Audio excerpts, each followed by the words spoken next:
Bismillahirrahmanirrahim. Assalamualaikum warahmatullahi wabarakatuh. Waalaikumsalam warahmatullahi wabarakatuh. Terima kasih Bapak Ibu yang sempat meluangkan waktunya mengikuti kegiatan kami tentang budaya positif. Jadi kegiatan ini sebagai tugas CGP kami. Jadi insya Allah saya akan memaparkan apa itu budaya positif yang insya Allah akan diimplementasikan di sekolah kita.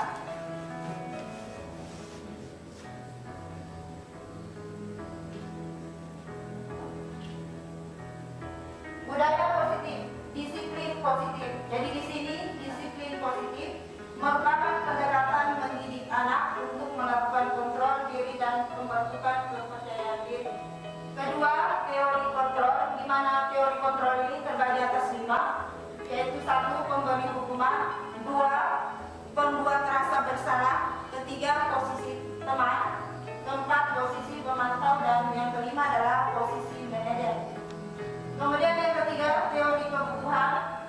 Pada teori kebutuhan ini, disiplin positif merupakan pendekatan mendidik anak untuk melakukan kontrol diri dan pembentukan kepercayaan diri.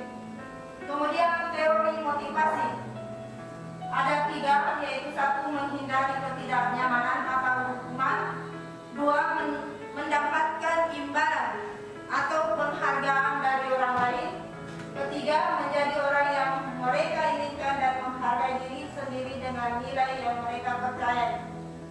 Yang kelima, budaya positif, yaitu nilai kebajikan dan keyakinan kelas, di mana keyakinan kelas ini merupakan sesuatu yang dapat diterapkan di lingkungan kelas.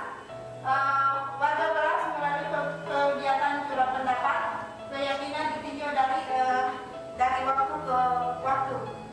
Kemudian yang kelima, segitiga restitusi. Segitiga restitusi ini Bapak Ibu merupakan proses menciptakan kondisi bagi murid untuk memperbaiki kesalahan.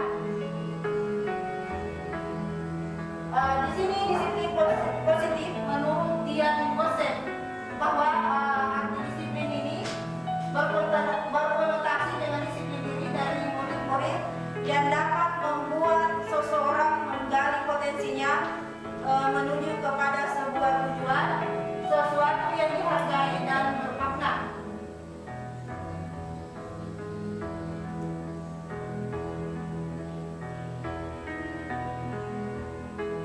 Kebutuhan dasar manusia. Nah, di sini kebutuhan dasar manusia berdasarkan teori kontrol menyatakan bahwa perilaku manusia memiliki tujuan. Dalam ruang lingkup sekolah, maka yang dimaksud dengan kebutuhan dasar manusia itu adalah perilaku pada peserta didik. Nah, terkadang kita tidak menyadari bahwa perilaku yang dilakukan pasti memiliki alasan dan tujuan. Perlu dipahami bahwa ketika siswa melakukan perilaku yang tidak baik, maka saat itu siswa memiliki kebutuhan dasar yang harus dipenuhi. Di sini ada 5 kebutuhan dasar manusia. Yang pertama itu adalah kebutuhan dasar bertahan hidup atau survival. Kedua adalah cinta dan kasih sayang. Ketiga, penguasaan. Keempat adalah kebebasan, dan yang kelima adalah kesenangan. Kemudian yang selanjutnya adalah keyakinan kelas. Nah di sini keyakinan kelas, setiap tindakan atau perilaku yang kita lakukan di dalam kelas dapat menentukan terciptanya sebuah lingkungan positif. Keyakinan kelas, mengapa keyakinan kelas? Ya, mengapa tidak peraturan kelas saja? Nah, jawabannya suatu keyakinan akan lebih memotivasi seseorang dari dalam atau memotivasi secara intrinsik. Nah, di sini motivasi perilaku manusia menurut Dian Gosen, yaitu yang pertama adalah untuk menghindari ketidaknyamanan atau hukuman. Kedua, mendapatkan imbalan atau penghargaan dari orang lain. Ketiga itu adalah untuk menjadi orang yang mereka inginkan dan menghargai diri sendiri dengan nilai yang mereka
nasional. Nah, kondisi inilah yang sangat tepat digunakan untuk menstabilkan identitas. Kita mampu menenangkan mereka dan mencari solusi untuk permasalahannya. Kemudian yang langkah kedua adalah memvalidasi tindakan yang salah. Nah, pada langkah kedua ini kita terlebih dahulu memahami kebutuhan dasar yang mendasari tindakan murid kita. Di sini menurut teori kontrol, semua tindakan pasti memiliki tujuan, entah baik ataupun buruk, Bapak Ibu.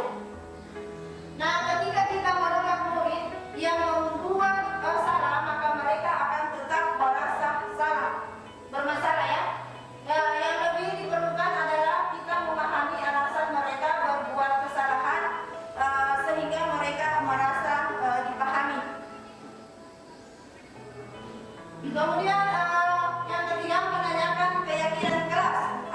Langkah ketiga inilah yang merupakan langkah selanjutnya dari langkah pertama dan kedua. Sukses dilakukan, maka anak lebih siap dikaitkan dengan nilai-nilai kebajikan yang dia percaya dan berpindah menjadi orang yang diinginkan.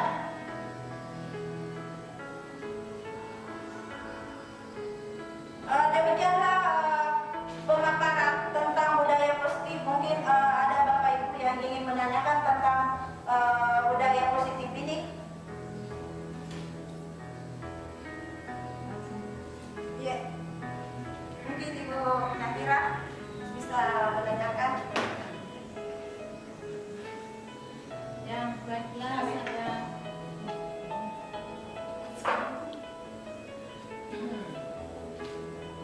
Oke. Ya, terima kasih. Assalamualaikum warahmatullahi wabarakatuh. Waalaikumsalam warahmatullahi wabarakatuh. Saya langsung saja ya. Menurut pandangan Bapak atau Ibu, apakah posisi kontrol guru sebagai teman itu baik? Terima kasih Ibu sudah menanyakan. Jadi di sini posisi kontrol ya.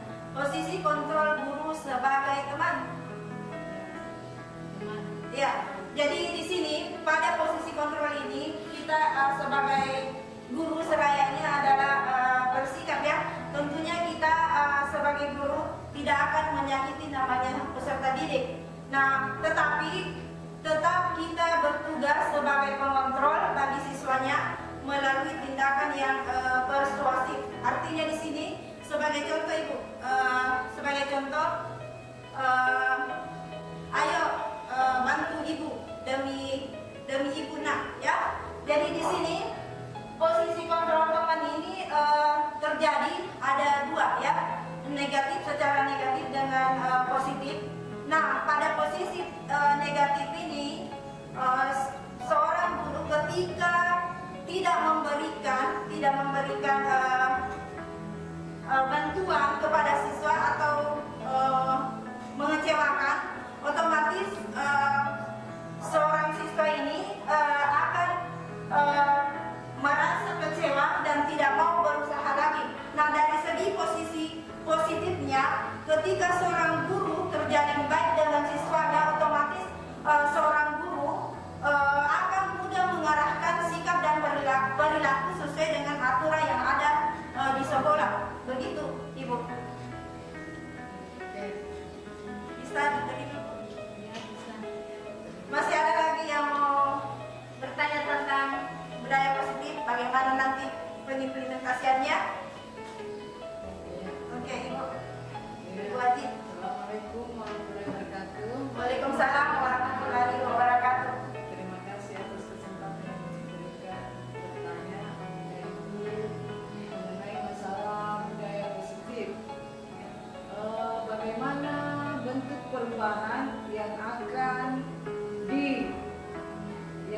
dilakukan oleh Bapak dan Ibu untuk menerapkan budaya positif di sekolah kita ini? Oke, terima kasih. Jadi bagaimana bentuk perubahan yang saya kasih contoh, perubahan yang insya Allah akan diimplementasikan di sekolah kita ini, misalnya adalah budaya 5S.